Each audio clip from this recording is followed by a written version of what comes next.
قسط نمبر 31۔ اعوذ باللہ من الشیطان الرجیم، بسم اللہ الرحمن الرحیم۔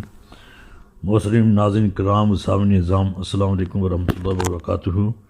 ہم الحمدللہ اپنے چینل ہاشم پرافٹ نیشن پر اب تک عدل محمد رسول صلی اللہ علیہ وسلم کے بارے میں 30 پروگرام پیش کر چکے ہیں۔ ہر پروگرام میں 5 مصرے بند یا 5 آپ جملے کریں ہم نے پیش کی گیا۔ اس طرح 150 کے قریب مصرے اور جملے ہم نے پیش کیے ہیں 5 کے سیٹ کی شکل میں، صورت میں، اور امید ہے کہ آپ لوگوں کو پسند آئے ہوں گے۔ اب اس نبی صلی اللہ علیہ وسلم کی عدل کے بارے میں، نبی صلی اللہ علیہ وسلم تعلیمات و عمل کی روشنی میں اب ہم آگے مزید بات پروگرام کریں گے، بتائیں گے کہ ہمیں کیا ضرورت ہے۔ اب میں اس سلسلے میں سب سے پہلے نبی صلی اللہ علیہ وسلم کا ایک فرمان پیش کروں گا۔ حضرت عبداللہ بن عمر رضی اللہ تعالیٰ عنہما سے روایت ہے، انہوں نے کہا کہ میں نے نبی اکرم صلی اللہ علیہ وسلم کو فرماتے سنا، تم میں سے ہر آدمی ذمہ دار ہے، ہر آدمی اپنی رعیت کے بارے میں جواب دہ ہے۔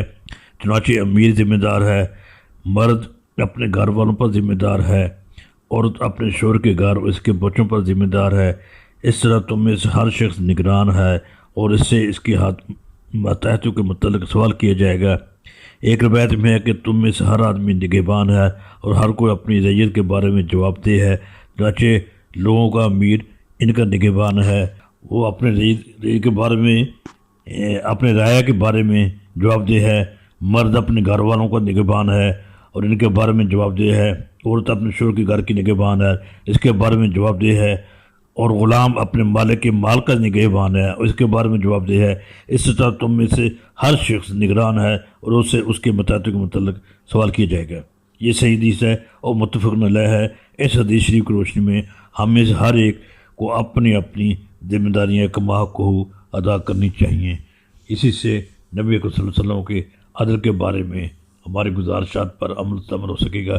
اب ہم ہر ایک اسی صورتحال کو سمجھ رکھ کر ہر شعبہ زندگی کے متعلق ہر ایک کی ذمہ داری کے بارے میں ایک جملے پر روشنی ڈالیں گے، وہ انشاءاللہ آئندہ کے پروگراموں میں پیش کیا جائے گا۔